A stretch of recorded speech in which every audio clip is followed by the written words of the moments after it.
15χρονος μαθητής του Λυκείου Βεργίνα στη Λάρνακα, Μιχάλης Ψαράς.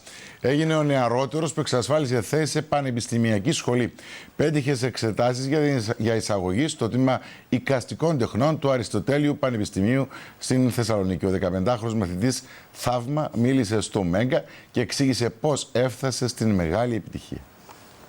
Κι όμως υπάρχει και αυτή η Κύπρος, αυτή των μεγάλων ταλέντων και των καλλιτεχνών, αυτή που μας κάνει υπερήφανους. Ο Μιχάλης Ψαράς, πρόσφυγας από τη Λύση και την Άσα, μαθητής του Λυκείου Βεργίνας, αποτελεί το πιο τρανό παράδειγμα. Στα 15 του χρόνια έγινε ο πιο νεαρός Κύπριος που εξασφάλισε θέση σε πανεπιστημιακή σχολή. Το αστήρευτο ταλέντο του στη ζωγραφική του πρόσφερε μια θέση στο τμήμα Οικαστικών και Εφαρμοσμένων Τεχνών του Αριστοτελείου Πανεπιστημίου Θεσσαλονίκης.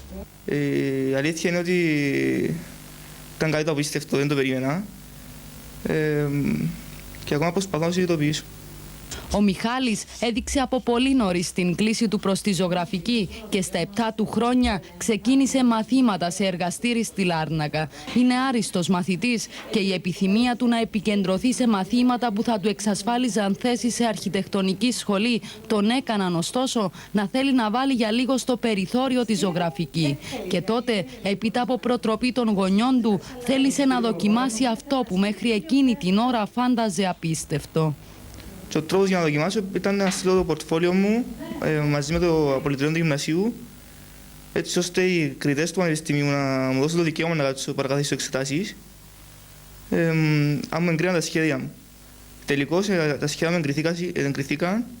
Το όνειρο έγινε πραγματικότητα όταν τον Σεπτέμβριο ο 15χρονος έδωσε με επιτυχία εξετάσεις στη Θεσσαλονίκη. Η επιτυχία δεν ήρθε τυχαία, αφού το πιο υποσχόμενο ταλέντο της Κύπρου στη ζωγραφική δούλεψε σκληρά όλο το καλοκαίρι.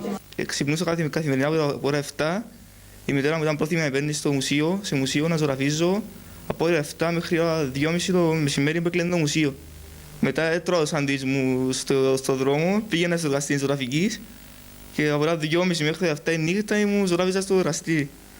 Έτσι πέτυχε. Ναι, από καθημερινά εκτός την Κυριακή.